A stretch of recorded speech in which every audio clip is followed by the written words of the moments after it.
com o Olavo. Vamos lá, pro Olavo. Então, boa tarde, amigos. Estamos aqui de volta. E a cada semana, o número de absurdidades que tem saído na mídia e que nós não conseguimos comentar aqui é crescente.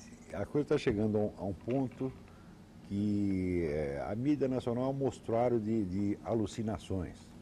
É um fenômeno social gravíssimo. Eu não estou exagerando, não estou fazendo piada, eu estou simplesmente usando elementos comparativos, que eu diariamente acompanho o que sai na mídia no Brasil e em outros países, e eu vejo, vamos dizer, que a capacidade dos jornalistas brasileiros para os raciocínios mais elementares está diminuindo a olhos vistos.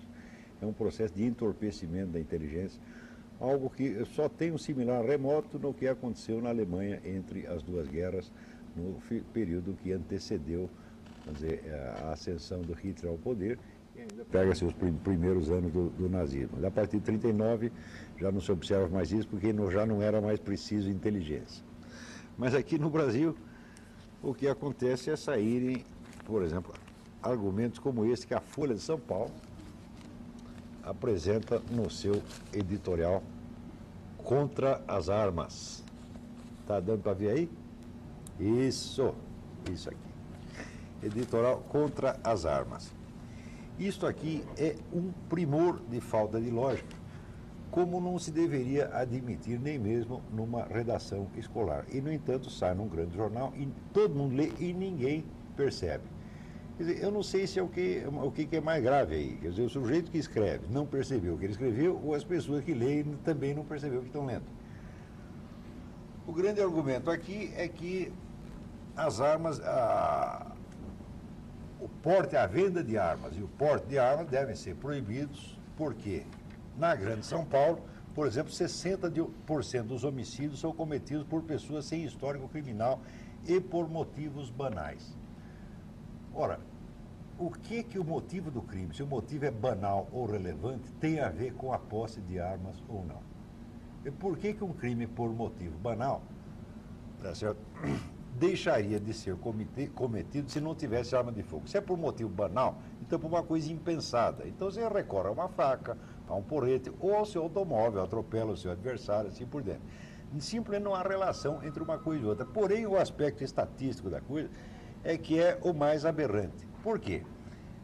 Para você provar que as armas são a causa da criminalidade, mostrar que 60% dos homicídios, ou 50% ou 70%, são cometidos por motivos banais, mas que foram cometidos por armas legais. Quer dizer, se o porte de arma é prejudicial, então você tem que provar que X% dos homicídios foram cometidos por armas legais, por pessoas que tinham porte de arma. Agora, destes 60%, mesmo supondo que esse dado fosse verdadeiro, que 60% dos homicídios são cometidos por motivos banais, que é um dado absolutamente falso, mesmo aí, seria preciso perguntar, mas quanto desses 60% foram cometidos por pessoas que tinham porte de arma? O resultado é praticamente nenhum. Na cidade do Rio de Janeiro, no ano passado, sabe quantos portes de armas foram concedidos? 2, exatamente 2. Quer dizer, se você proibir o porte de arma no Rio, no ano seguinte haverá menos 2 armas em circulação. Isso quer dizer que a quase totalidade das armas que circulam no país são armas ilegais. Tá certo? Então, quer dizer, suprimir o porte de arma, tá certo? Num país que tem, acho que é 8 milhões de armas em circulação, vai diminuir o número de armas circulantes em 2 por ano no Rio de Janeiro, talvez mais 3 em São Paulo e assim por diante. Quer dizer, a quantia é absolutamente irrisória. Mas aqui o editorialista da Folha de São Paulo diz que é muito importante simbolicamente. Quer dizer, que proibir as armas é muito importante. Quer dizer, o senhor acha mesmo que bandido, traficante vai ficar muito impressionado com essa coisa simbólica? Isto é raciocínio mágico. Isto é uma total empulhação, né? Mas o raciocínio fica mais bonito ainda quando ele tenta refutar o argumento segundo o qual a proibição das armas seria uma limitação ao direito de autodefesa. Ele diz que não é de maneira alguma, porque está entre as atribuições do Estado definir regras para o exercício de certas atividades. Ninguém tem o seu direito de ir e vir ameaçado pelo fato de não poder dirigir um carro sem possuir habilitação. Ora, a habilitação corresponde exatamente ao que seria o porte de arma.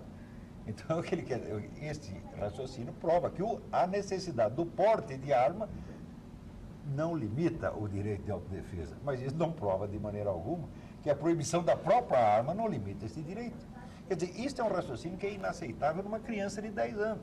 Se o sujeito fizer uma redação desta, tá certo? Tem que ter 0.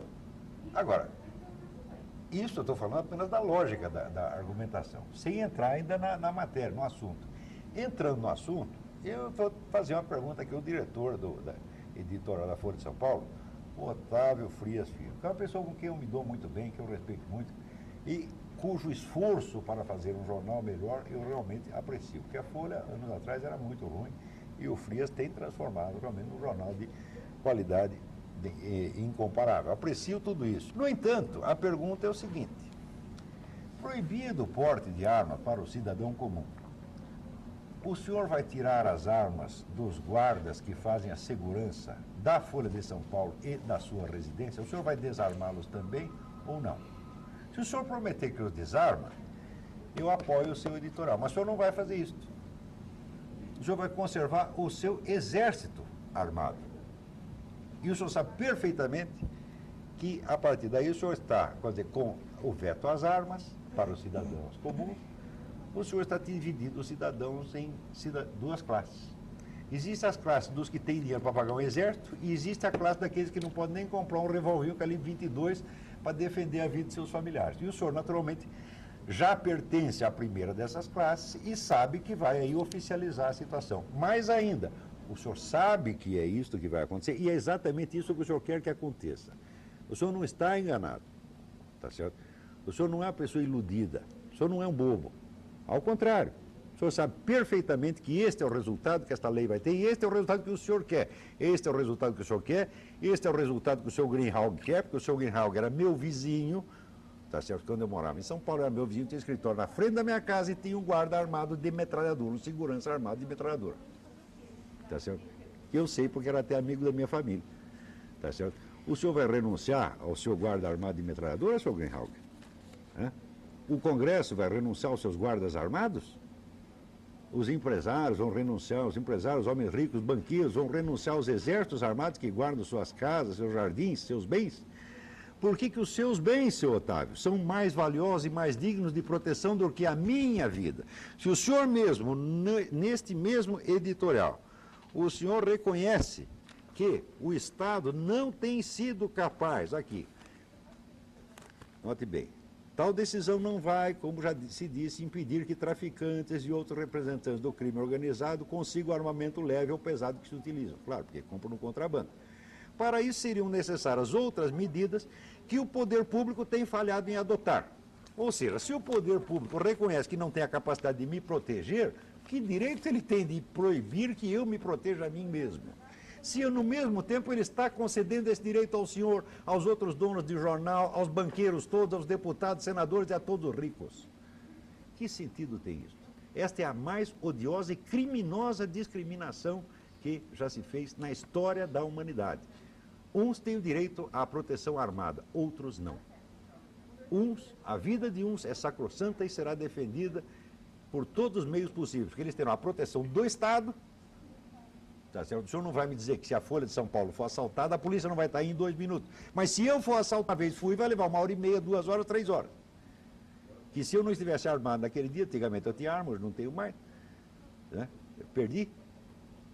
Eu tinha, isso foi 15 anos atrás, eu tinha armado. Entrou 4 vagabundos em casa, armados. O que eu ia fazer? Bater em 4? Sabe que eu sou o quê? Né? O Sylvester Stallone? O Mike Tyson ia sair na porrada com 4 horas, meu amigo. Não tenho capacidade para isso. Então eu fiz o que podia, eu dei uns tiros, os caras foram embora, saíram correndo. Tá certo? Senão não estaria conversando aqui. Hoje, se entrar ladrões na Folha de São Paulo, a polícia irá correndo, porque é uma instituição importante, e além disso, já tem os seus próprios seguranças armados defendendo o seu patrimônio e a sua vida. Agora, se entrar na minha casa, a polícia vai levar 3 horas, 4 horas e meia, tá certo? Quando chegar lá, encontrar o meu cadáver, mas isso não tem a menor importância, né, seu Frias? O que importa é o seu patrimônio. É o seu, é o do seu Setúbal, é o do seu Zermiro, todos esses terão guardas armados. Então, meu amigo ouvinte, você, o telespectador, Se você tem dinheiro, você compra um exército. Se você não tem, morra. Porque o Estado, que admite não poder protegê-lo, proíbe que você mesmo faça e ainda diz que isto de fato não vai diminuir a criminalidade, mas tem uma importância simbólica. Sabe qual é a importância simbólica? A importância simbólica é encobrir de um halo de boas intenções esta discriminação criminosa a que todos nós seremos submetidos, porque nós ficaremos na classe dos desarmados, enquanto os defensores do desarmamento vão ficar na classe armada. Todos eles, os donos de jornal, todos vão fazer isto, toda esta gente. Os deputados todos, os senadores todos, os homens ricos todos, porque até hoje eu não vi um rico contra a campanha do desarmamento. Todos eles são a favor do desarmamento, porque sabem que é desarmamento dos outros. Vocês são os hipócritas, mentirosos.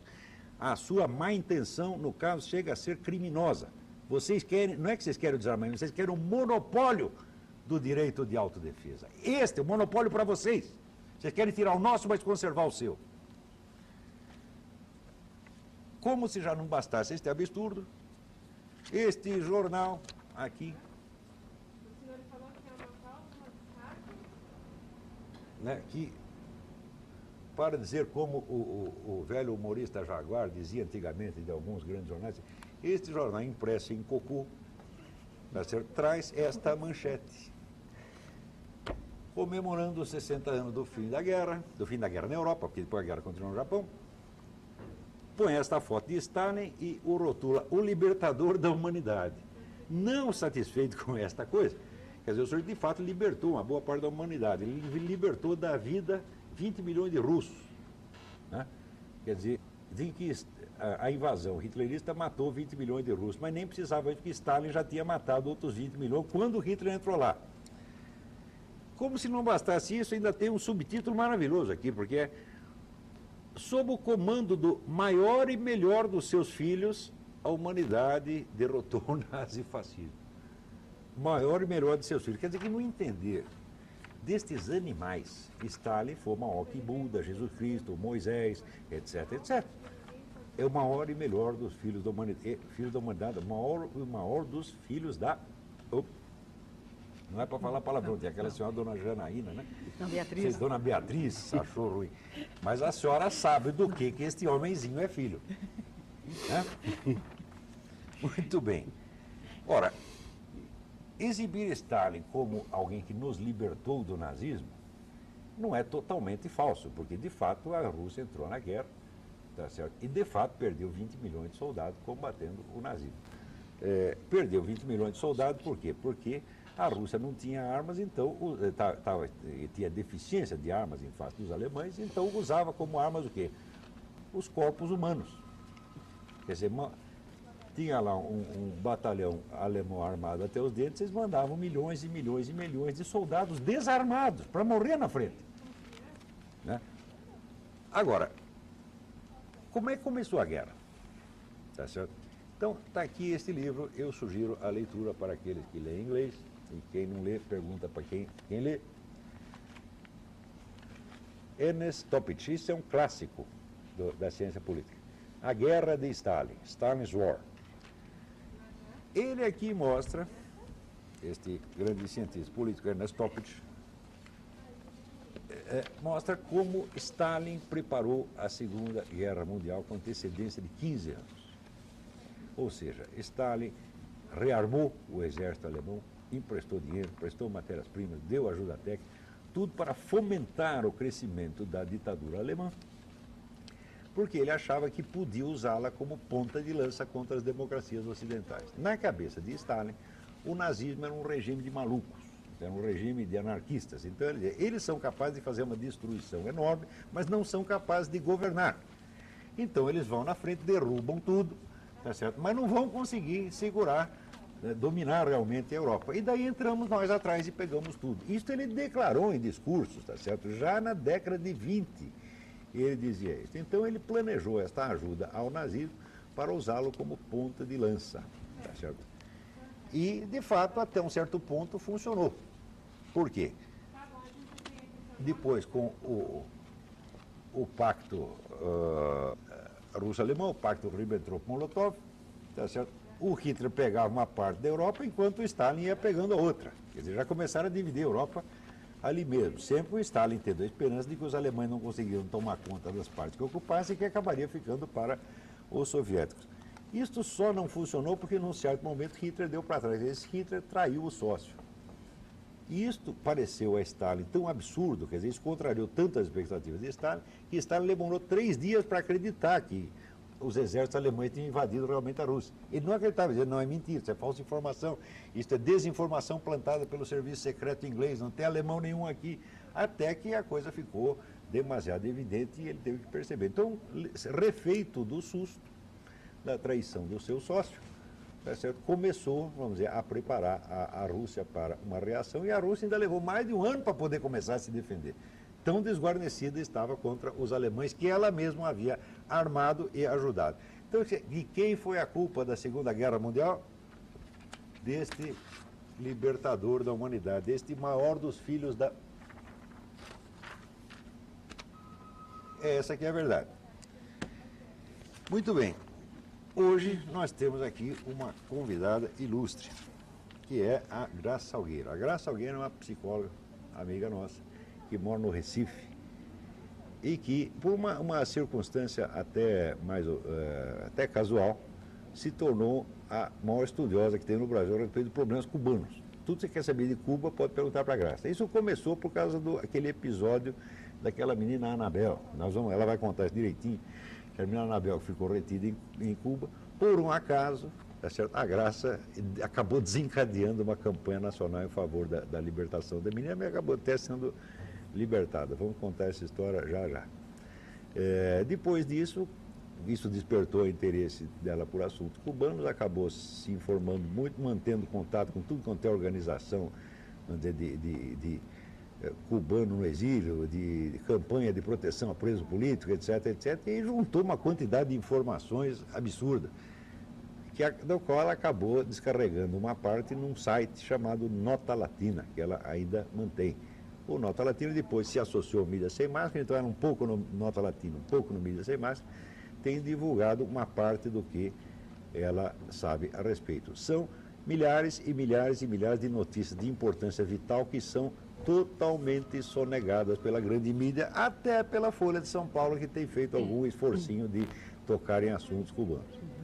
Mas antes ainda de nós entrevistarmos a Graça, há uma pergunta aí que foi dirigida ao Munir. Isso. E que eu gostaria que ele respondesse, então. Vamos lá. Tudo bom, Munir? Muito bem, então, a todos. Como vocês sabem, eu sou economista liberal, tentando explicar um pouquinho o que é liberalismo, pelo menos tentando não deixá-los confundir liberalismo com neoliberalismo. Então, qual é a pergunta, por favor? Olha, então querendo saber o que você acha dos empréstimos oferecidos pelos bancos aos aposentados e pensionistas do INSS e que estão sendo descontados em folha. Bom, aí eu acho que há duas coisas ao mesmo tempo. A primeira é entender o que ele significa do seu ponto de vista estritamente econômico. E a segunda é compreender o que ele significa sob o ponto de vista político. Então eu vou dar uma opinião sobre a primeira parte. Eu vou dizer para vocês o seguinte, eu estava aqui por coincidência coletando aqui nos meus recortes de absurdos, ou melhor, de informações importantes na mídia para que nós compreendamos a situação atual, e eu gostaria de ler para vocês algumas das manchetes. Então tem aqui, nos principais jornais brasileiros sempre, né? Então tem aqui, Delfim alerta para risco de estagnação.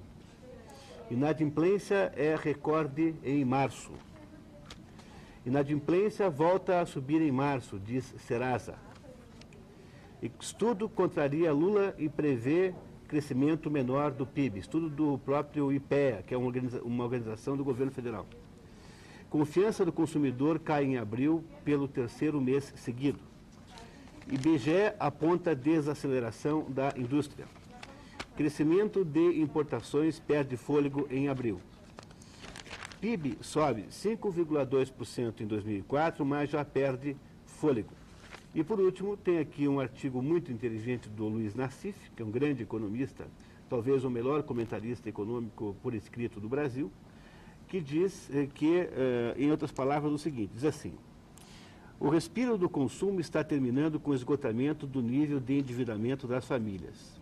Os investimentos já estão refluindo. O setor financeiro racional está careca de avaliar a imprudência desta política monetária, mas não externaliza a opinião. Contenta-se em ganhar mais um pouco enquanto dura a farra. Então, o que eu queria dizer a vocês sobre esse ponto, sobre este assunto que está aí sendo perguntado, é que a economia brasileira está em rota descendente com toda a clareza. Vocês, se verificarem todos os indicadores econômicos, macroeconômicos, indicadores ligados a indústrias, a mercados, verão que a coisa começa agora a descer naquele efeito que eu já lhes expliquei aqui, da roda gigante, que quando sobe, chega ao ponto máximo, só pode descer e vai chegar no fundo do poço de novo. Esse sobe e desce faz com que o país continue sempre no mesmo lugar. E a razão pela qual isso acontece é que o governo fez uma espécie de publicidade, sobretudo por causa das eleições do ano passado, uma publicidade na área de uma melhoria econômica, que foi muito amplificada pela ação dos meios de comunicação que adorariam que os clientes tivessem ser animados para botar anúncio no jornal. Quer dizer, o jornal adora notícias positivas porque isso faz com que os clientes se animem a anunciar mais. A mesma coisa vale para todos os meios de comunicação. Mas o que aconteceu de fato é que a nossa melhoria do ano passado teve uma ligação direta com o fato de que as nossas exportações bateram recordes extraordinários. Ou seja, foi o público externo quem comprou. Quem jogou dinheiro na economia não foram os brasileiros, foram os estrangeiros que compraram coisas que o Brasil produziu, sobretudo produtos agropecuários. Você somar a soja mais a carne, nisso aí dá 20 bilhões de dólares na balança comercial. O ano passado foi um ano muito bom para essas duas coisas. Esse ano, nem tanto, ao que tudo indica. Ou seja, quando você conseguiu incorporar um consumo externo ao nosso consumo interno, a economia melhorou. No entanto, os responsáveis por esse consumo extra, que implicou nesse aumento do PIB, não são os brasileiros. E os brasileiros, então, consumiram mais? Consumiram. Animados pelo quê? Animados pelas boas notícias, animados pela incitação, né? pela propaganda generalizada que aconteceu na economia. E fizeram isso como? Fizeram isso com base em empréstimos. De onde? Não só de empréstimos bancários. Se você for em qualquer cidade brasileira grande, você vai descobrir que nas ruas centrais existe uma infinidade de gente distribuindo filipetas, pequenos folhetos de financeiras que chegam a cobrar aí 15% de juros ao mês, dependendo do tipo de empréstimo. E você teve, então, uma invasão no mercado de crédito dessas coisas como crédito consignado, né? Ou seja, esses créditos que são descontados na folha de pagamento obrigatoriamente, ou seja, são créditos de risco tecnicamente zero. Imagina a hipótese que o devedor possa morrer eventualmente, é verdade, mas isso é estatisticamente previsível e já está no preço. Ou seja, os créditos cobrados na folha de pagamento são créditos de risco zero. Não por isso eles têm uma taxa de juros muito mais baixa. Eles têm uma taxa de juros mais baixa, mas não é muito mais baixa. De modo que, na prática, eles são uma espécie de galinha dos ovos de ouro das instituições financeiras que os exploram.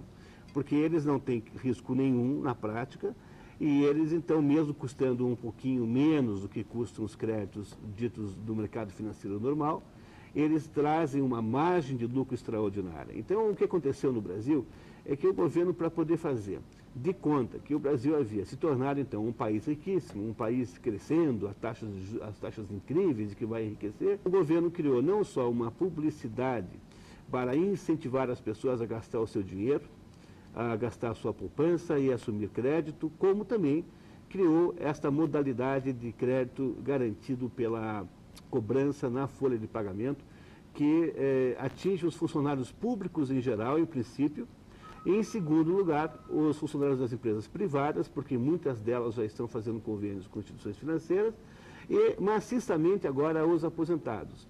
Então, o que acontece é que, se nós prestarmos atenção no que o Luiz Nassif nos disse, quem está me ouvindo deve estar percebendo isso pela sua própria experiência no dia a dia.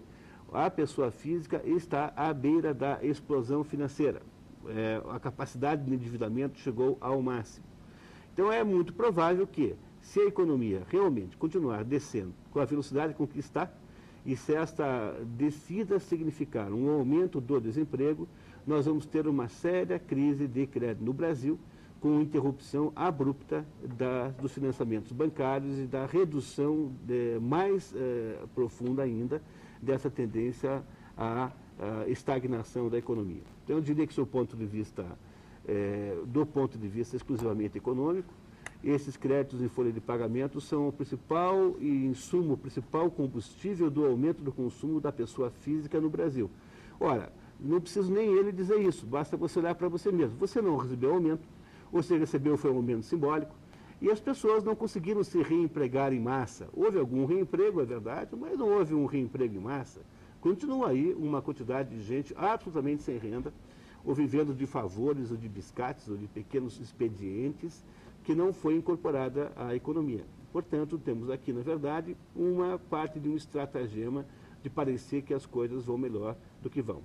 É essa a visão desse assunto sob o ponto de vista estritamente econômico. E parece que tem muita gente já arrependida de ter feito isso, né, Manier? E daí não tem como... Pois é, os bancos estabelecem, os mecanismos que permitem que as pessoas façam isso estabelecem limites, quer dizer, não se pode fazer um empréstimo com uma prestação maior do que uma certa porcentagem da renda da pessoa. Mas o problema é que quando você ganha mal, que é o caso da maioria dos brasileiros, qualquer porcentagem é muito. Né? Então, eu acho que os aposentados ainda estão resguardados pela garantia dessa receita. Agora, eu acho que as pessoas que estão trabalhando em firmas privadas, porque o funcionário público também, de certo modo, está garantido, porque ele não vai perder o emprego. Quer dizer, ele pertence a uma casta de pessoas privilegiadas que não perderá o emprego de modo nenhum, a não ser que se esforce muito para consegui-lo. De modo geral, não perde o emprego. Então, esses aí vão ter que viver com um cinto mais apertado. Agora, a economia privada, as pessoas do setor privado, que trabalham na insegurança de ter o seu emprego, essas pessoas podem estar construindo uma situação gravíssima de viabilidade financeira pessoal, porque elas podem perder o emprego a qualquer momento, e você sabe que a economia funciona assim. Quando começa a reduzir, quando começa o problema de crédito na pessoa física, as firmas, sobretudo o comércio e os intermediários financeiros, reduzem o crédito para a pessoa física. Como isso acontece, diminui a venda no comércio. O comércio não vende mais porque a maior parte da venda que o comércio faz é a crédito. Porque as pessoas não têm R$1.500 para comprar uma geladeira à vista, de modo geral. E aí, então, como o comércio começa a reduzir a sua venda, ele começa a fazer menos encomendas para as fábricas. E as fábricas, então, em seguida, começam a tirar um turno, demitindo uma parte do pessoal, e aí você começa com um círculo vicioso na economia de redução da ocupação média de todo mundo. É nessa hora que um excesso de endividamento pode significar para a pessoa física uma situação dramática. Eu acho que é isso que, nesse momento, os bancos já devem estar imaginando que vai acontecer. Se é que eles têm algum juízo, né? Eu imagino que, nesse momento, tendo essas notícias todas, sobretudo do Serasa, que é uma instituição com muita precisão de dados, porque eles incorporam toda a inadimplência financeira do Brasil, não comercial, mas financeira dos bancos, eu acho que é para se preocupar. Teve aí, acho que foi o mês passado, em que 20 em cada 1.000 cheques compensados voltou, o que é a taxa a quantidade de cheques compensados devolvidos mais alta da história. Não se está falando aqui de valor, só de quantidade de cheques, de documentos. Há um problema seríssimo de inadimplência que está subindo. Por quê? Porque a economia não cresce mesmo de verdade, e não cresce porque o governo quer todo o dinheiro para ele. O governo acha que via sistema tributário, tirando 37% a 40% do PIB, ou via emissão de títulos públicos, a taxas de juros absurdamente altas, o governo quer todo o dinheiro para ele. Portanto, a possibilidade das pessoas poderem usufruir da movimentação de dinheiro é muito pequenininha. O Brasil não vai sair desse efeito roda gigante, a não ser que cresça muito. Desculpe. E para crescer muito, tem que diminuir a quantidade de participação do governo na economia. E agora nós vamos falar um pouquinho com a Graça, né? A Graça está aqui nos acompanhando no programa de hoje. Graça, muitos analistas acreditam que a compra de uma grande quantidade de armas automáticas, como a Venezuela fez junto à Rússia, dará a Hugo Chávez a capacidade de interferir ativamente na situação interna de vários países da região, como, por exemplo, na Colômbia. O que a senhora acha disso? Veja, boa tarde primeiro aos telespectadores. Essa compra que Chaves fez é de fato uma coisa muito temerária, porque é sabido, embora ocultado sempre, uma certa amizade, uma certa fraternidade que há entre ele e as Farc, a INM e a UC. E são insurgentes, são terroristas, né? E que esse armamento, inclusive o presidente Bush emitiu um parecer recentemente da preocupação dele que essas armas fossem acabar nas mãos desses terroristas, né? Ele próprio está armando a sua própria milícia, pegando jovens em idade de alistamento militar, são jovens pobres, jovens índios que por um prato de comida fazem qualquer coisa, e isso está sendo formado uma espécie de milícia. Então é de fato um perigo muito grande, porque além desses fuzis, ele comprou armamento pesado, comprou barcos de guarda costeira, comprou navios, está comprando navios à Espanha, né?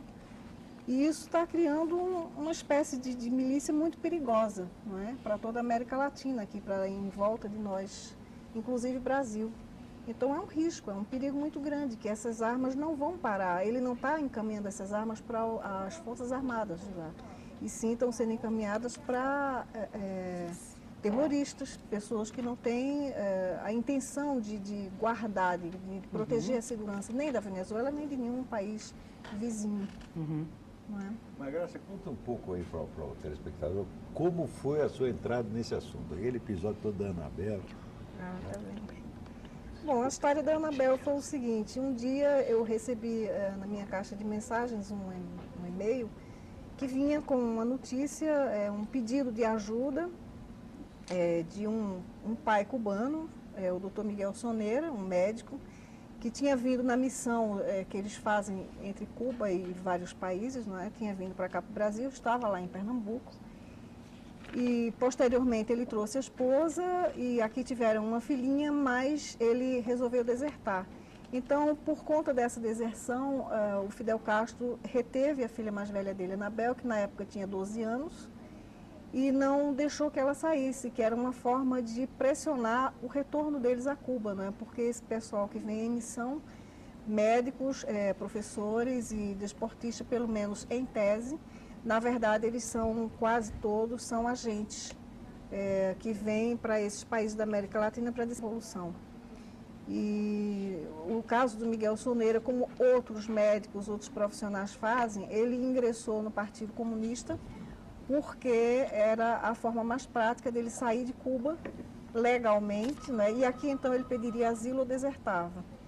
E com essa deserção dele, a Anabel ficou retida. Então uma menina de 12 anos que ficou morando com a avó e entrou num surto depressivo tão violento que tentou suicídio. Então diante disso a avó tentou uma comunicação pedindo que eles fizessem alguma coisa, não é? Eles foram falar com o Fidel e o Fidel naturalmente que não deu nenhuma importância. Então, ele aqui no Brasil começou a se articular, começou a tentar ver diante de autoridades e de pessoas ligadas a direitos humanos sobre essa violação para trazer a filha de volta. Então, começou essa campanha, né? Quando eu vi a notícia, eu fiquei sem entender bem. Eu digo, bom, será que isso não é um spam, isso não é uma brincadeira de mau gosto? A gente vê tanta coisa dessa na internet. E resolvi telefonar para ele para tirar a história limpa.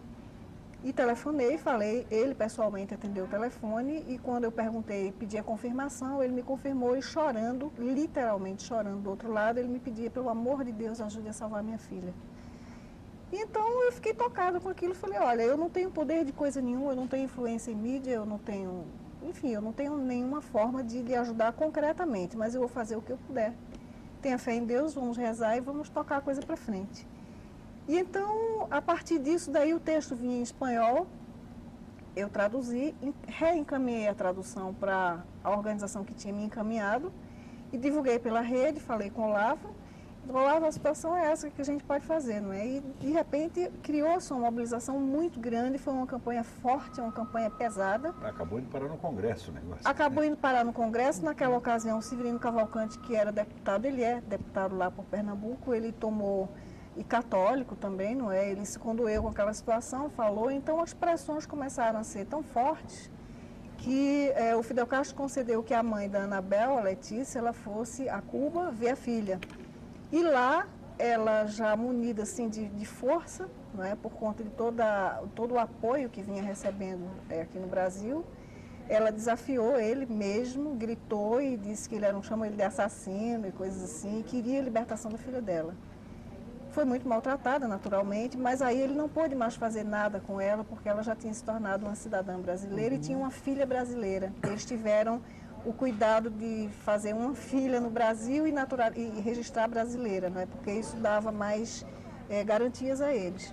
Então ele não pôde fazer nada com a mãe da Anabel e finalmente a Anabel foi libertada e voltou para o Brasil. Foi o Miguel Soneira que chegou aí no Céu Mundial pedir ajuda? Não, foi outro não. esse lá. Esse foi Juan.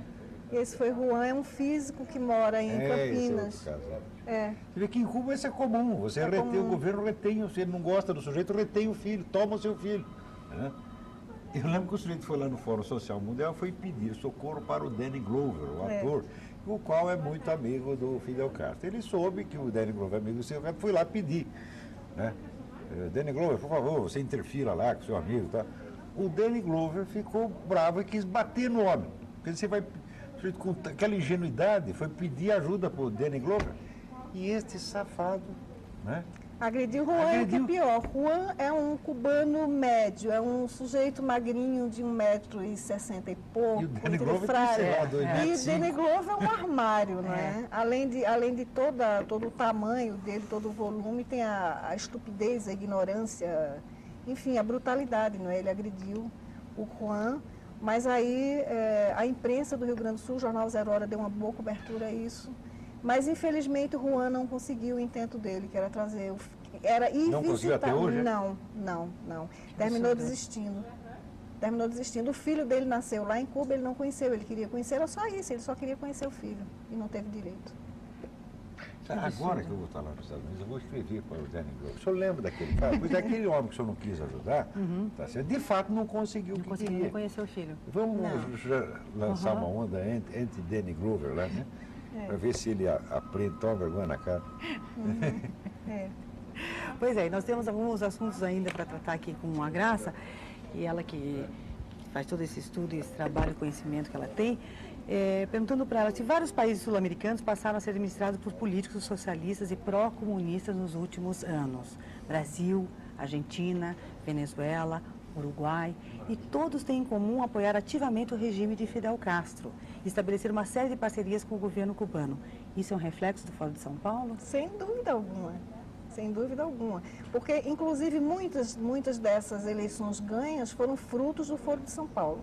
Foram determinadas, como estão lá na ata. A vitória do Lula aqui no Brasil, por exemplo, isso foi determinado pelo Foro de São Paulo. A vitória do Tabaré Vázquez no Uruguai foi, o do Kirchner na Argentina foi. Estava tudo estabelecido lá. Então, inclusive, esses são países que fazem parte do Foro de São Paulo. E como o Foro de São Paulo é um tabu, é um fantasma aqui no Brasil, né? Ninguém pode falar disso porque é negado assim com veemência, não é? Como se não existisse, como se fosse uma entidade fantasma de malucos, como nós aqui, não é? Que Por isso somos... que eu digo que somos governados por vigaristas e mentirosos. Isso não é uma força de expressão e não é xingamento. Porque você, vamos dizer, um governo que oculta ao povo inteiro a existência da organização. Que o criou é o governo de mentirosos. Né? Então, por exemplo, o Lúcio Gutierrez, por exemplo, da Bolívia, ele fazia parte do Foro de São Paulo, a eleição dele foi ganha através do apoio do Foro de São Paulo. Só que ele cometeu um pecadinho, né? Ele, depois que assumiu, ele resolveu ficar favorável ao Plano Colômbia, que é dos Estados Unidos em favor do governo da Colômbia. E isso daí pegou mal, não é, entre os partidários do Foro de São Paulo, que achavam que ele estava traindo, etc. Então, o que acontece? O Foro de São Paulo imediatamente retirou o apoio a ele. Ele foi procurar entre os opositores dele e a oposição também não quis, porque ele é comunista, continua sendo, é um golpista, tanto quanto o Chávez. Não é? Isso não se pode fazer de conta que não é verdade, porque é. Tá briga de tubarões, né? É. Então, a direita de lá se recusou, não é? E, então, ele ficou no mato sem cachorro, agora ele foi deposto. Mas ele não é nenhum santinho. Inclusive, o Lula trazer ele para cá, dar abrigo a ele, isso daí foi um golpe estratégico, porque eles tiveram muito medo, o Foro de São Paulo teve medo, de que os Estados Unidos cooptassem ele, já que ele tinha dado apoio ao Plano Colômbia anteriormente, né?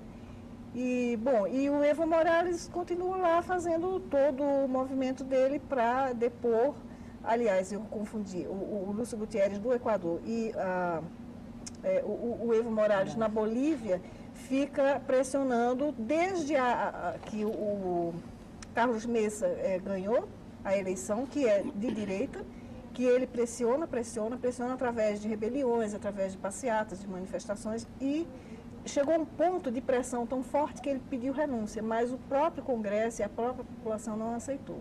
Então ele retornou, ele ficou fora do ar apenas, mas não perdeu a presidência, não é, continua lá, mas a pressão continua muito forte sobre toda a América Latina, a América do Sul inteira. Inclusive, isso é uma outra coisa, um fato muito recente.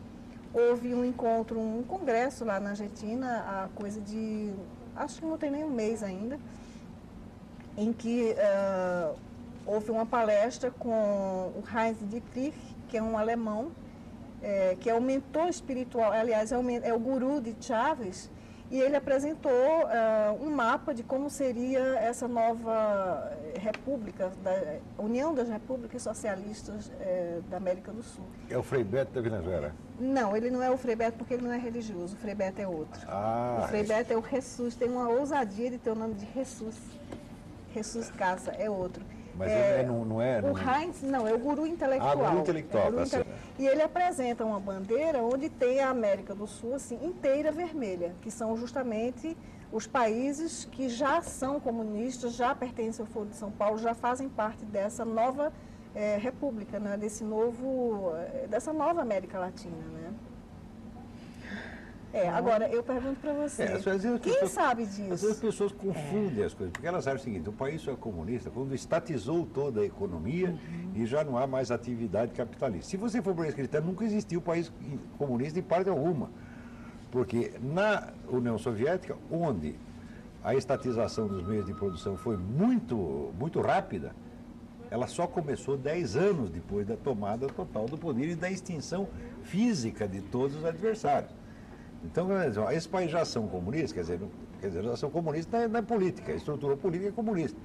Para comunizar a economia, leva 50, 60, 100 anos. Se você vai esperar para chegar até lá, para reconhecer que são os comunistas que estão no poder, então você é muito burro, meu filho, porque você se recusaria a acreditar que Lenin é comunista, porque durante o governo de Lenin não se estatizou nada, a economia capitalista continuou. Só houve assim o desmantelamento da oposição, ou em parte por meios políticos, em parte por meios policiais. Aqui não é necessário recorrer aos meios policiais, porque os partidos já estão desmantelados e porque efetivamente não há forças de direita organizadas, né? Eu acho que a direita aqui talvez tenha, né, 3, 4, 5 membros. Nós somos a direita no fim da coisa. Isso é uma palhaçada, evidentemente, né? Então tem gente que gostaria até de que nós fôssemos uma direita organizada para eles poderem dizer que eles estão lutando contra algo. Vocês não lutam contra nada, vocês só arrumam portas abertas, tá certo? São capazes de nos enfrentar, quer dizer, ajunta-se 20 mil, 30 mil petistas com verbas da Fundação Rockefeller e Jorge Soros e acho que são muito valentes porque estão nos enfrentando. E isso é só o que acontece no Brasil. Então aqui o desmantelamento da oposição é praticamente espontâneo, tá certo? Então, agora, o esquema político que nos governa já é comunista, sim, com o auxílio de toda a mídia que está integrada neste esquema desde muito antes da chegada do PT no poder. Tá certo? Porque não se trata só de PT, trata-se de um pool de partidos que entre eles, inclusive, tem discussões, tem oposição interna. Oposição de esquerda existe. Você pode, por exemplo, achar, tem gente que fala mal do Lula porque acha que ele não é esquerdista o suficiente. A entrevista dada pelo Luiz Fernando Veríssimo essa semana é isso. Já o Lula nos traiu, porque não é comunista o suficiente. Mas isso também já é uma coisa clássica nas revoluções comunistas. O primeiro governante que você bota nunca é suficientemente revolucionário. A revolução vive de comer os seus líderes, tá certo? A primeira geração de líderes não é revolucionária o suficiente, aí corta aquelas cabeças, vem outra, essa aqui também não era revolucionária o suficiente, e assim por diante. Tudo isso é tão clássico na história do comunismo que a gente vê isso se repetir no Brasil. E perceber que as pessoas não entendem, não percebem, é terrível.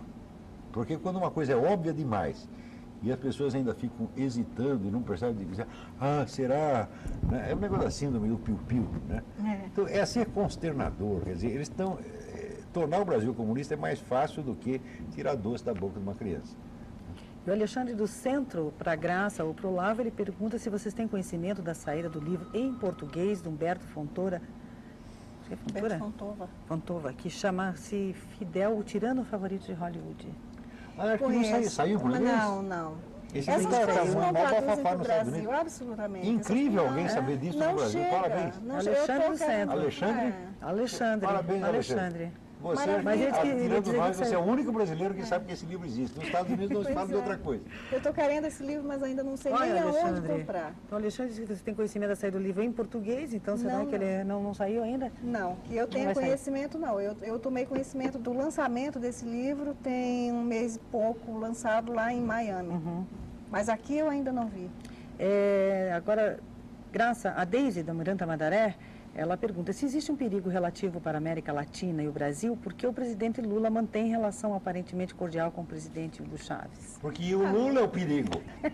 Ele é o próprio. Ah, meu Deus. Olha, por exemplo, o governo americano está fazendo de conta que não sabe disso. Está fazendo de conta que o problema é só o Chávez e que o Lula é bonzinho. Está fazendo isso que está ainda tentando tirar a dúvida para ver se consegue conquistar o Lula. Mas não vai conseguir. Isso é sonho, ilusão, poesia e romance. O Lula vou repetir pela 1000ª vez, o Lula foi fundador e durante 12 anos presidente do Foro de São Paulo. Ele é o responsável direto por tudo que está acontecendo na América Latina. Ele é um dos criadores do Hugo Chávez. Ele é um dos criadores da situação do narcotráfico na América Latina. Ele foi o grande protetor das Farc durante 12 anos. O perigo é o próprio Lula. Não acredito que esse é bonzinho, não. Tá vendo? Esse é um comunista. Lula é um comunista, tá certo? É um homem pérfido, mentiroso, perigoso, duas caras. É só você ler as atas do Foro de São Paulo e comparar com o que ele diz e ver que o que ele assina como presidente do Foro de São Paulo é uma coisa e o que ele diz para vocês é outra coisa completamente diferente. O que ele diz para a corriola dele é uma coisa, o que diz para o público é outra. Sempre teve duas caras. Graça, quer comentar alguma coisa, Graça? Não preciso dizer mais nada. Eu quero só sugerir que visitem o Mídia Sem Máscara. Lá tem um bannerzinho para o Foro de São Paulo.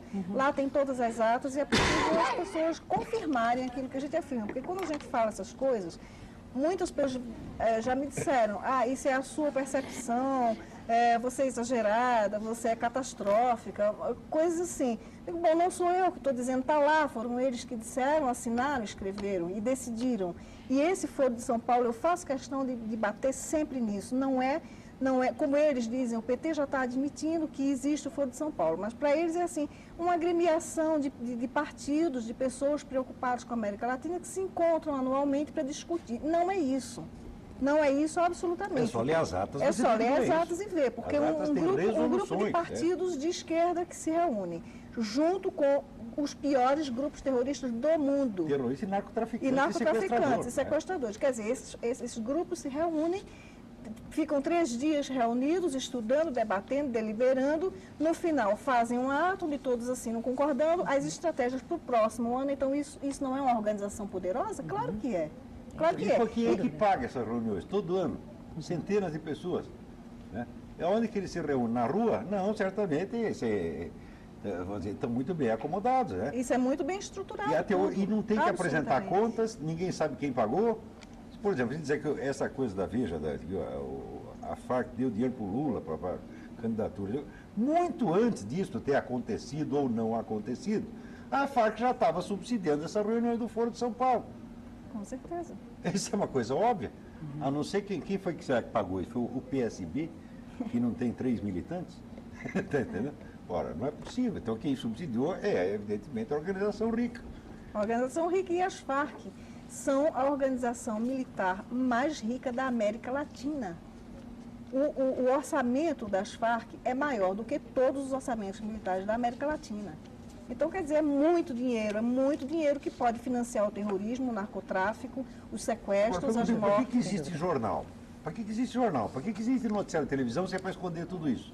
Para que existe a Folha de São Paulo, senhor Otávio Frias? Se o acontecimento mais importante, para que existe esse seu jornal? Senhor Otávio, eu mesmo escrevo nesse jornal. E gosto de escrever lá. E às vezes até gosto do jornal. Mas se o seu jornal, como todos os outros, esconde a existência da organização política mais poderosa do continente, da organização que exerce o poder sobre este país e vários outros, então para que serve o seu jornal? É a história da carochinha? É a história do Papai Noel? É a história de fada para enganar a criancinha? Nós chegamos a esse ponto. Os donos do jornal são todos cínicos, mentirosos. Está entendendo? Não, olha, sugiro eu, quando um jornal anuncia uma cobertura honesta e esconde fatos desta importância, o jornal está fazendo propaganda enganosa de si mesmo. Tá certo? E se faz propaganda enganosa, o senhor telespectador, o senhor leitor, tem que dar queixa contra esse jornal da Delegacia do Consumidor. Se meia dúzia, vamos dizer, de leitores. Eu não posso fazer, porque eu sou jornalista profissional, eu estou lá dentro, eu não posso dar a queixa de propaganda enganosa contra a própria empresa com a qual estou trabalhando. Não tem sentido isso aí. A queixa seria rejeitada pelo simples fato de eu estar lá. Mas se uma pessoa de fora, um leitor comum, apresenta esta queixa, não tem escapatória. Quer dizer, jornais que ocultam a existência do Foro de São Paulo aqui, agora não ocultam mais, porque de tanta gente insistir, agora tem que dar o braço a torcer. Depois de ter mentido 12 anos, essa turma do PT, de fato existe, mas não é isso que estão dizendo. Que confiabilidade o senhor tem para dizer que não é isto, se durante 12 anos você dizia que não existia? Né? Quer dizer, isso é uma coisa assim tão sem vergonha, que a gente custa a crer que isso está acontecendo. Mas é isto mesmo que está acontecendo. Nós estamos na mão de gangsters, de vigaristas, de bandidos. Não é para confiar numa única palavra do seu Lula, numa única palavra do seu Zé Dirceu, numa única palavra do seu Celso Amorim, numa única palavra do seu Marco Aurélio Garcia. Por exemplo, seu Celso Amorim, nesta sua cúpula que o senhor fez aí com os países árabes, tá certo? Eu recebi uma denúncia de que foram tomadas ali todas as providências para que não entrasse nenhum judeu. Não é nenhum judeu de Israel, nenhum israelense, nenhum sujeito de origem judaica daqui do Brasil. Isto aí é crime de racismo. Eu não sei se a denúncia é procedente, mas ela está circulando na internet. O que o senhor vai dizer a esse respeito? O senhor não vai dizer nada, porque vocês vivem de varrer poeira para baixo do tapete. Né? Bom, então, já que você falou do desarmamento aí, o Adailton das Mercês, bairro Mercês, ele diz que concorda com o jornalista e acrescenta que o Estatuto do Armamento é válvula utilizada pelos regimes totalitários que desarmam a população civil. Claro, então você vai criar assim, a classe dos privilegiados. Quem são os privilegiados? São os funcionários do Estado, os donos do Estado e aqueles 5 ou 6 grupos econômicos que são associados ao Estado, que vivem do Estado. Tá certo? Quer dizer, o Estado e sua clientela, exatamente como foi na Alemanha nazista, como foi na Itália de Mussolini e como foi na União Soviética. A União Soviética sempre teve grupos econômicos poderosos que viviam daquilo. Isso é que é o comunismo realmente, meu Deus do céu. Você está entendendo? O nosso comunismo não vai ser melhor do que foi na União Soviética ou do que foi em qualquer outro país socialista. Nós já estamos sob ele, estamos sob o governo desta classe de privilegiados totalitários, com as suas alianças capitalistas. Capitalismo só tem liberdade para essa gente. Manir, quer comentar uma coisinha? Eu acho que não há meios nesse momento no país de se reverter essa tendência ao desarmamento, porque a população é completamente, vamos dizer assim, hipnotizada pela ideia de que ter arma é uma coisa ruim. Houve uma manobra de relações públicas e de marketing absolutamente bem sucedida, que gerou então uma espécie de algeriza moral que você tem a violência, que é uma atitude e que é um estado espiritual extremamente positivo, que com as pessoas de bom senso, de boa índole têm, foi usado contra você para transformar você numa espécie de vítima inofensiva, indefesa para não só a ação do Estado, como o nosso telespectador está sugerindo, como a qualquer espécie de violência. Então, eu não acredito que seja possível reverter o quadro nesse momento, mas eu acho que há uma outra coisa que você pode fazer. Quer dizer, eu penso que, uma vez que esteja completamente consolidado o desarmamento, do ponto de vista jurídico, toda pessoa no Brasil que for assaltada, que sofrer uma violência, deveria procurar um advogado e entrar com uma ação contra o Estado, alegando o seguinte: bom, o Estado, ao me desarmar, assumiu a responsabilidade pela minha segurança. Não tendo cumprido com essa responsabilidade, o Estado me deve uma indenização. Se Não milhares só o Estado, de pessoas... mas todo esse pessoal que fez a campanha do desarmamento, né? Muito bem. Se milhares de pessoas produzirem ações indenizatórias contra o Estado e os seus simpatizantes, né, eu tenho certeza que essa lei do desarmamento cai. Ela volta para trás, porque qualquer vitória nos tribunais inviabilizaria a própria aplicação da lei. O Estado passou a ser responsável por você, e agora, se ele não é capaz de cumprir essa responsabilidade, você tem direito de reclamar. Então, eu acho que dentro da absurdidade do desarmamento está também a possibilidade de nos livrarmos dele. Talvez seja essa a única atitude que se deve fazer agora. Eu queria incitá-los, eu queria sugerir aos cidadãos de boa índole que, ao serem vítimas de violência, que procurem os seus direitos e chamem o Estado à responsabilidade por aquilo que ele fez. Quer dizer, o Estado não quer que nós nos armemos, ele quer tornar a pessoa indefesa, muito bem, então ele que vá atrás dos bandidos e os prenda.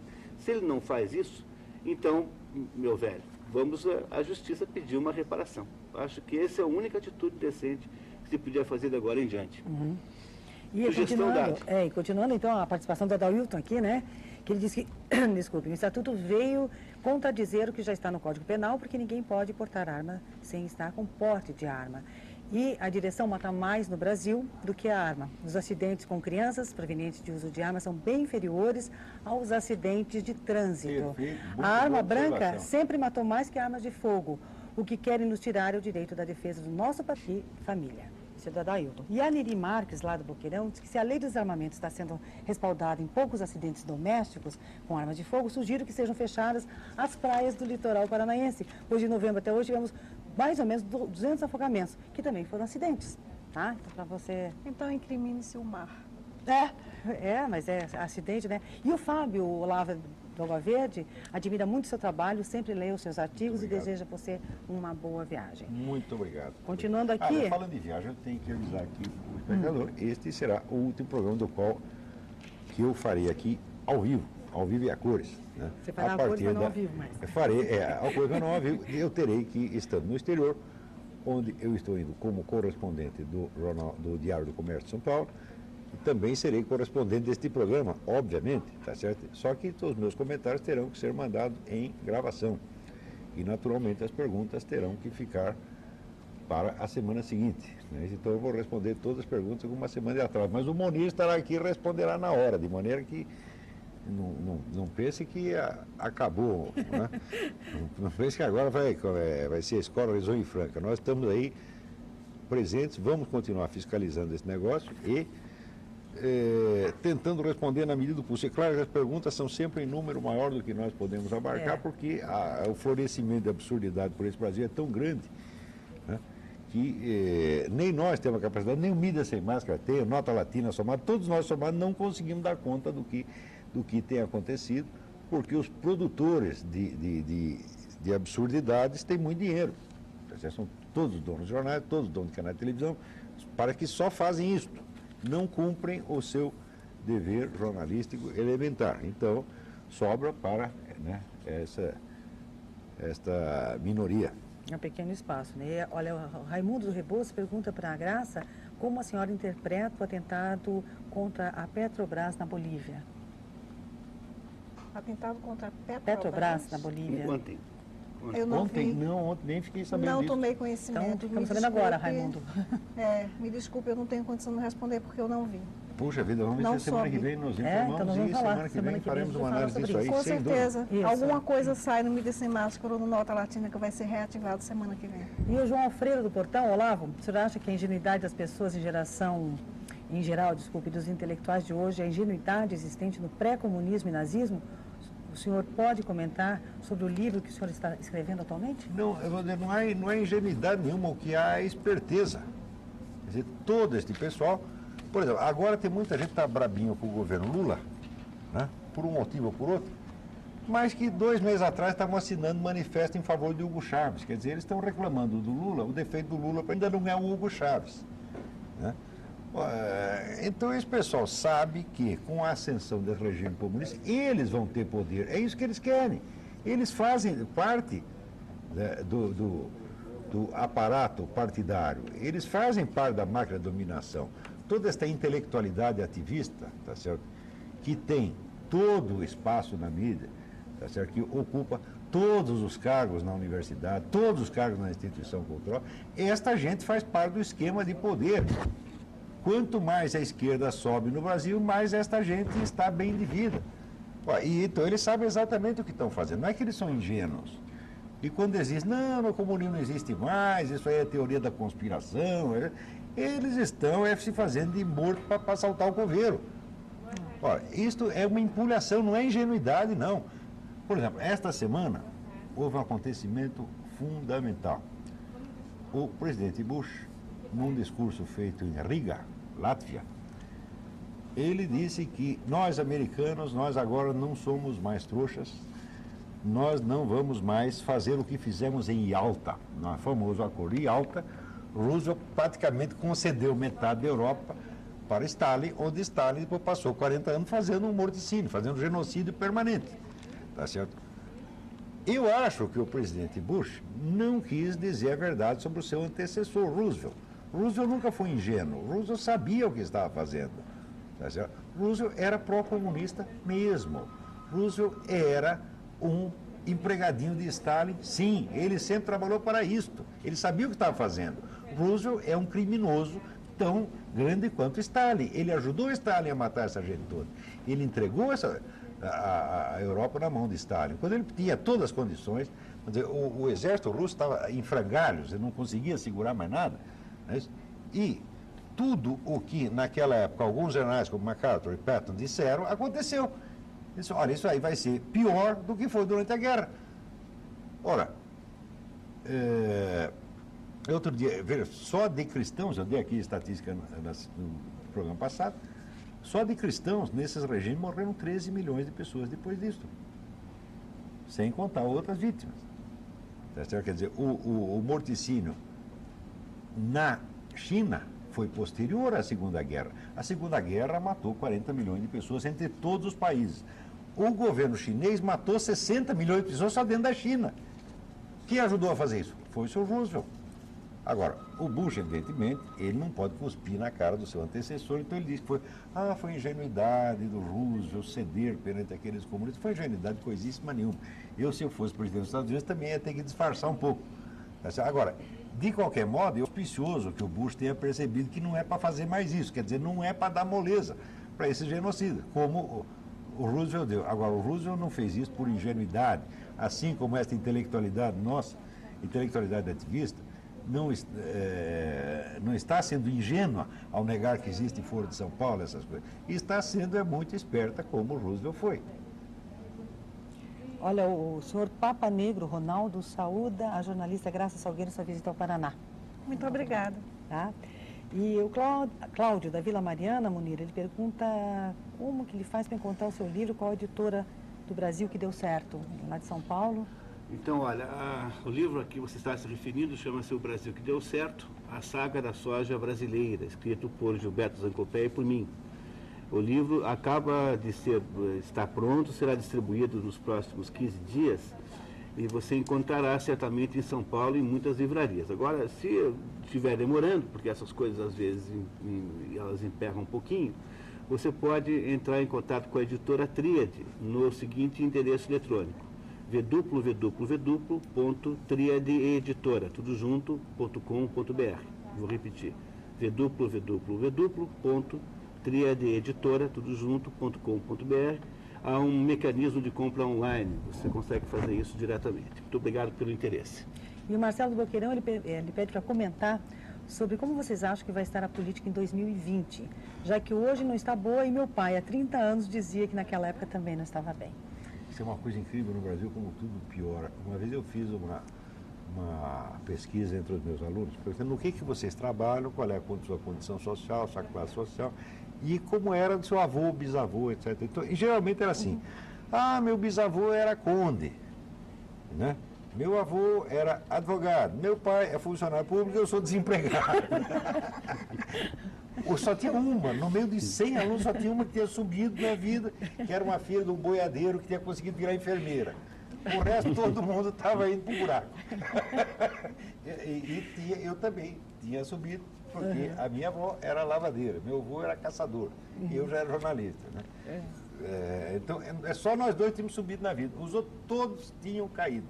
No Brasil, parece que vigora aquele versinho do Antônio Machado. Quão difícil é quando todo baja, no bajar também. Então, o Marcelo não pode ter, não precisa ser muito otimista também não, né, Marcelo? O Paulo do Centro Cívico, Olavo, ele pergunta, o senhor sendo romanista, papista, teme mais o comunismo ateu ou a teocracia islâmica? Eu não sou nem romanista, nem papista, tá certo? Eu, hoje em dia, sou mais, vamos dizer, embora seja católico, eu sou mais um confessional, porque hoje é difícil você encaixar, vamos dizer, a sua fé religiosa num sentido organizacional. Tamanha a quantidade de mentiras e confusões que estão por aí. Você chega no Vaticano, o Vaticano é uma espécie de PT, você já não sabe mais em quem você pode confiar. Tanta mentira que tem para um lado e para o outro. Tá, né? Então, eu sou radicalmente contrário a qualquer tomada de posição de uma igreja cristã contra as outras. Eu não aceito nenhum cristão falando mal da igreja cristã dos outros. Se você é católico e vem falar mal do protestante, não fale para mim, porque é uma coisa assim que é uma coisa que realmente mexe comigo. Tá certo? E aí eu vi assim, Dr. Jekyll e Mr. Hyde, entendeu? Quer dizer, eu sou uma ouvir o incrível Hulk. Você vai começar a falar, eu vou começar a ficar verde, tá certo? E pode acontecer algum desastre. Não faça isso. Se você é protestante e falar mal de católico para mim, aliás, de religião nenhuma, não venha falar mal de religião para mim. Não fale mal de islamismo, não fale mal de judaísmo, não fale mal de budismo. Ou seja, vê se te enxerga. Todas estas religiões, todas elas têm alguma origem extra-humana, divina, misteriosa, e nós temos que aprender a respeitá-las. Tá certo? Agora, o restante da pergunta era... Já que eu sou romanista, isso vai explicar que eu não sou romanista nem papista. O que você mais teme? O comunismo ateu ou a teocracia islâmica? Hoje em dia é a mesma coisa. Você não sabe que eles andam de mãozinhas dadas? É exatamente a mesma coisa. Olha, quem conseguiu juntar toda a porcaria universal foi um ideólogo russo chamado Alexandre Dugin, que inventou o nacional-bolchevismo.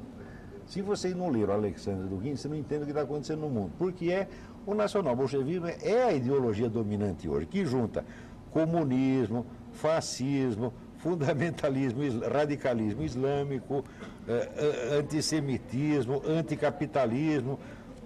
Toda a porcaria vale tudo para derrotar os Estados Unidos.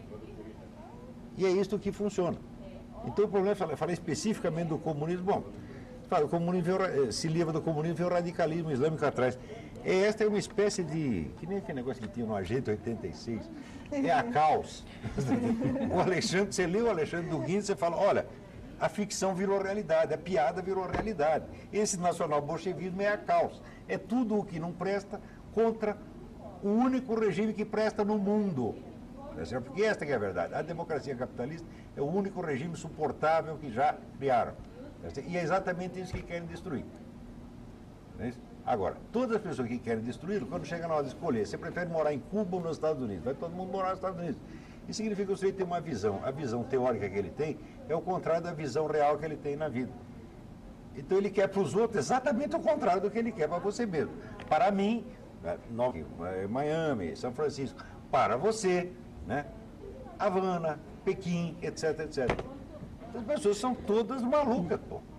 Né? Vamos lá. A Beatriz do Centro, sobre o governo do Lula, ele não concorda com a posição do senhor Olavo, pois desde que o Lula assumiu a presidência, está investindo pesado nas classes mais pobres. E desde que nasci, de pau, né? nunca ouvi... de pau, exatamente, é isso que a senhora quer dizer. E desde que nasci, nunca ouvi que tanto corrupto está sendo preso. Aonde? Aonde que estão prendendo corrupto? A senhora não está sabendo de coisa nenhuma. Meu Deus A do céu. corrupção no governo Lula alcançou níveis, tá certo? Que nos fazem, hoje, o PC Farias parece que a gente tem um menino passarinho, era Madre Teresa de Calcutá. Entendeu? Não é possível a senhora achar uma coisa dessa. O PT é a corrupção industrializada, não é mais aquele negócio no varejo, que nem o Collor e o PC Farias. O Collor e o PC Farias eram 2 camaradas, agora são todos. Né? A senhora não leu esta semana esse episódio com o pessoal do Correios e mostrando que em todas essas empresas tem um foco de corrupção e que o senhor Zé Dirceu está sabendo de todas, está metido em todas. A senhora nunca ouviu falar do Valdomiro? Quando começaram aquele negócio do Valdomiro, os caras que denunciaram o caso do Valdomiro tinham a ilusão de que com isso iam derrubar o Zé Dirceu. Eu escrevi no Jornal da Tarde um artigo dizendo: vocês não vão mexer no Zé Dirceu, vocês não vão mexer no Lula, vocês não vão mexer nem no próprio Valdomiro. O Valdomiro é, como é que se diz, intocável. O Valdomiro é sacrossanto. O Valdomiro tem mais poder do que a justiça brasileira, do que a mídia brasileira, do que o Senado, do que o Congresso e do que as Forças Armadas. Porque qualquer ladrão protegido pelo PT é assim. O PT é uma societa celeris. O PT é uma organização de corrupção em escala nacional. E isso já foi mais do que demonstrado no caso, desde o governo do senhor Olívio Dutra no Rio Grande do Sul. Você vendo o que foi o governo Olívio Dutra, ali você sabia o que ia ser em escala nacional. Nunca houve tanta corrupção e tanta roubalheira. No momento em que o chefe do PCC, primeiro comando da capital, diz que o ministro da Justiça está no bolso dele, trabalha para ele, e não acontece nada. A senhora vem dizer que nunca tanto corrupto foi preso? O que é isso, minha senhora? Não sei, brasileiro fala cada coisa que a gente fica besta.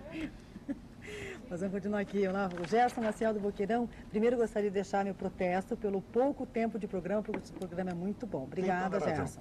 Segundo, gostaria de saber do senhor Olavo o que ele acha da participação da imprensa em levar a América Latina nesse projeto de comunicação. Isso se dá de forma consciente ou a imprensa é levada através dos partidos esquerdistas? De forma consciente, sim. Quer dizer, a classe... aí precisa ter tempo. Precisa fazer um programa inteiro só para explicar isso. Como é que foi, vamos dizer, a conquista da canalística para a causa comunista? Foi um processo que levou mais de 40 anos para ter esse domínio. Quando se fala causa comunista, não quer dizer causa petista. A causa comunista envolve 100 organizações partidárias e dentro desse círculo existe oposição, existe briga. É o que o Lenin chamava o centralismo democrático. Entre eles podem brigar. Tem democracia para eles, não tem democracia para os outros. Tá certo? Mas a classe jornalística está 99% comprometida com isso. Sabe dessas coisas de Folha de São Paulo, oculta de propósito, porque a grande ambição desses jornalistas é ser o serviço de informações do sistema socialista. É ser o SNI, ou ser a CIA ou a KGB do futuro. Eles querem ser agentes de transformação social, ou seja, são agentes do poder. E a função deles é controlar o fluxo de informações. E eu acho que não tem um jornalista no Brasil cujo sonho não é exercer o poder através da torneira da informação, mentindo, escondendo, manipulando. O controle do fluxo de informações é uma coisa tão importante que tem um estudo da IBM, feito já 3 décadas atrás, que provava que você, controlando o fluxo de informações que chega a uma pessoa, você pode produzir uma paranoia. Você produz um quadro paranoico simplesmente graduando a informação. Quer dizer, através do controle da informação, você controla a conduta, mas controla de uma maneira com uma precisão e com uma eficácia extraordinária. Por exemplo, você, através do controle da informação, você pode fazer as pessoas acreditarem em desarmamento civil. Você pode fazer acreditar em Papai Noel, história da carochinha, no que você quiser.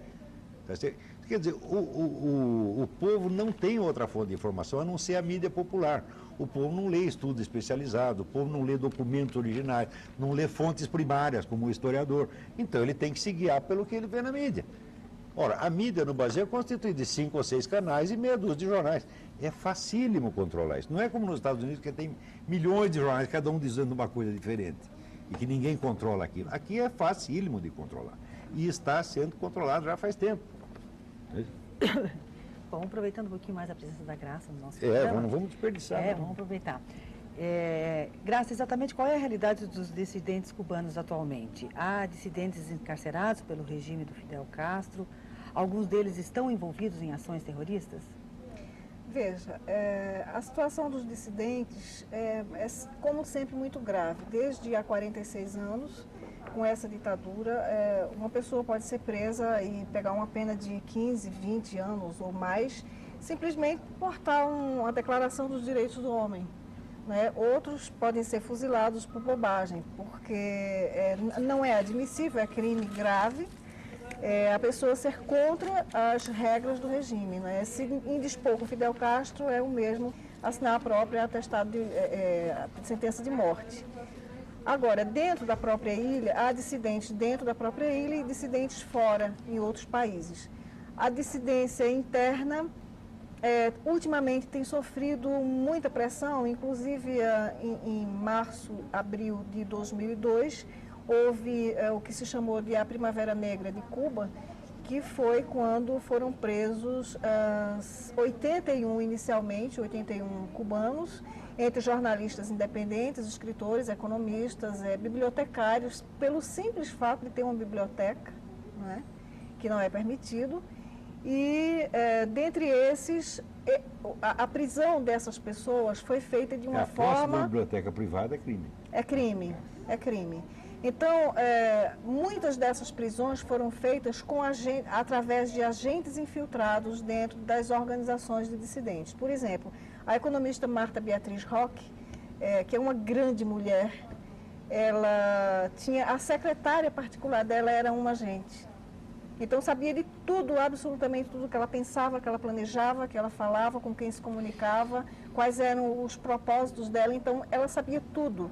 E quando Marta foi presa no julgamento, eu não sei como aquela mulher suportou, inclusive porque ela é hipertensa. Enfim, ela, quando estava lá no julgamento, aparece a secretária dela, ela julgando que a pessoa ia lá para defendê-la, e não, era acusação, e ela disse na cara da Marta: eu era agente o tempo inteiro, eu estava ali com esse objetivo. Então, quer dizer, a situação é gravíssima. Os dissidentes estão morrendo dentro das prisões, eles são torturados diariamente. Agora... não é tortura de brincadeira. Não é tortura de brincadeira, é tortura mesmo. É paulada mesmo, tá entendendo? É tortura mesmo, por exemplo, de dar alimentação podre, de negar remédio, negar visita, de espancamento, de botar presos comuns junto com preso político para que eles espanquem mesmo. Teve uma coisa bárbara, uma notícia que eu recebi há 2 semanas de um preso político que chegou ao extremo do desespero de arrancar um olho com uma colher. Ele preferiu isso a ter que suportar aquilo, toda aquela tortura que ele estava vivendo. Então, diariamente eu recebo notícias desse porte, muitas vezes eu vejo aquilo ali e choro, porque eu digo, meu Deus, como isso é possível? E as pessoas sonegarem esse tipo de informação, e o pior, os defensores desse regime, como o seu Chico Buarque, como o seu Oscar Niemeyer, todos são ricos, criminosos que se aproveitam disso a defender esse Apologista tipo de regime coisa. genocida é culpado moralmente de genocídio, segundo todas as leis internacionais. Está ouvindo, seu Chico Buarque? Está ouvindo seus puxa-saco de Fidel Castro? Está ouvindo seu João Ubaldo, que fica falando mal do Lula agora, quando o senhor assinou em favor de Chaves? Assinar em favor de Chaves é assinar em favor de Fidel Castro. É a mesma Vocês coisa. são todos culpados desse genocídio que já matou 120 mil pessoas, segundo o livro negro da Revolução Cubana que acabou de sair. Agora, ainda tem mais um pouco a acrescentar além disso, que a pergunta se refere se há terroristas no meio deles. Veja Isso. bem, os Estados Unidos prenderam uma coisa de uns 3 anos, mais ou menos, 5 espiões que estavam infiltrados lá, inclusive alguns da CIA, infiltrados na CIA, e na verdade eram espiões cubanos.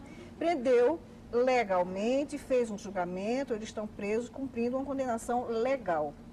Então, o que aconteceu? O Fidel Castro armou um circo de que eles eram heróis cubanos, que estão sendo maltratados, que isso, que aquilo, e fez-se uma campanha mundial em defesa desses homens. Tem campanha na Argentina, tem campanha na Venezuela, tem campanha no Uruguai, e aqui no Brasil também tem Quem foi que campanha em assinou isso prol... aí? Aqui no Brasil?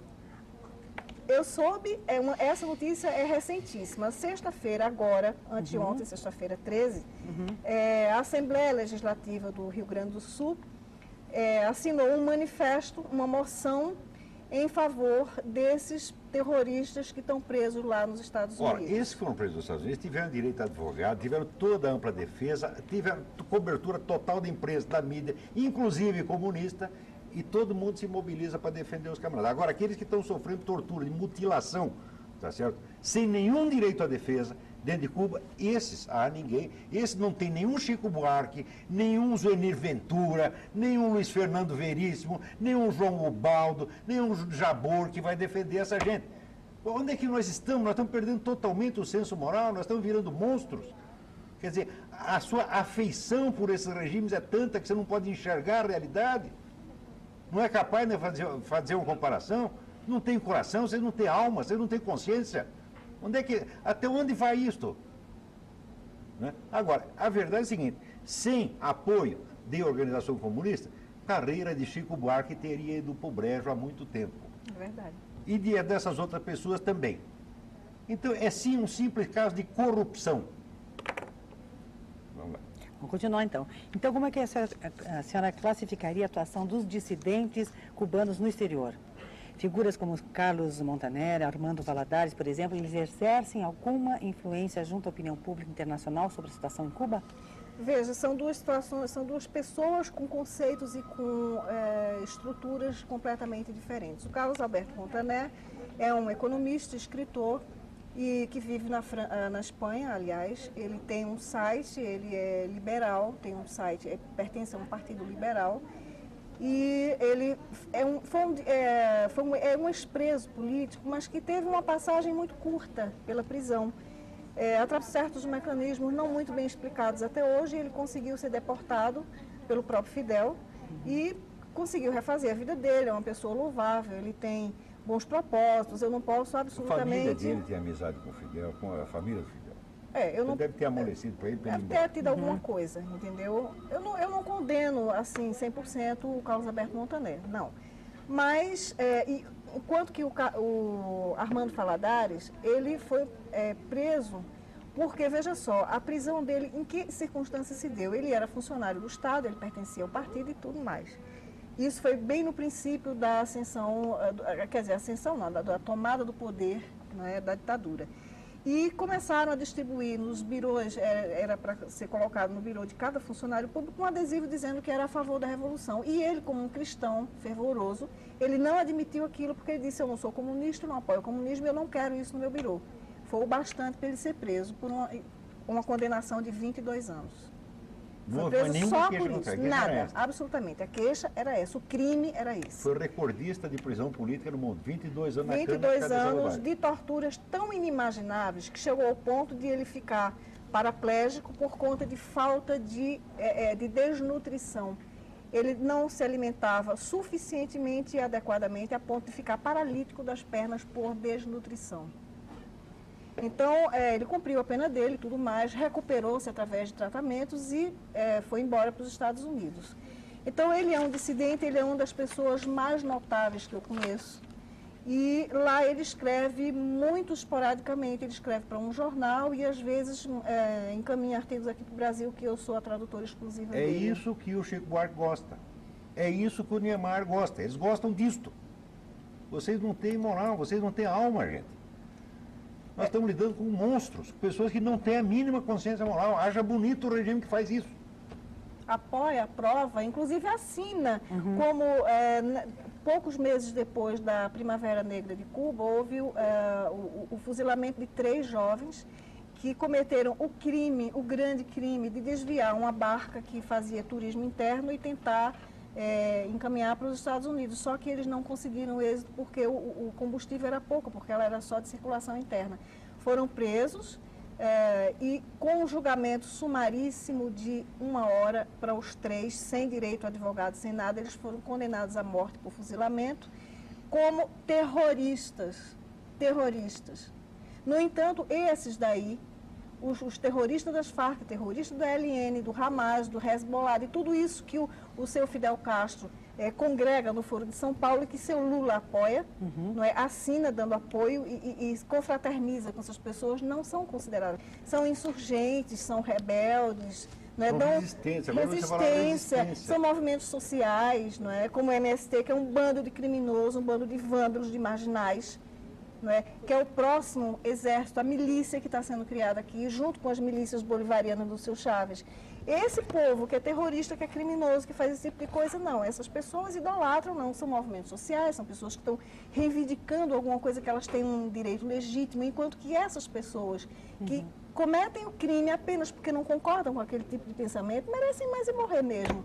Eles assinam aprovando esse tipo de coisa. Né? Então, isso é uma coisa estúpida, é uma coisa, para mim, impensável, inadmissível.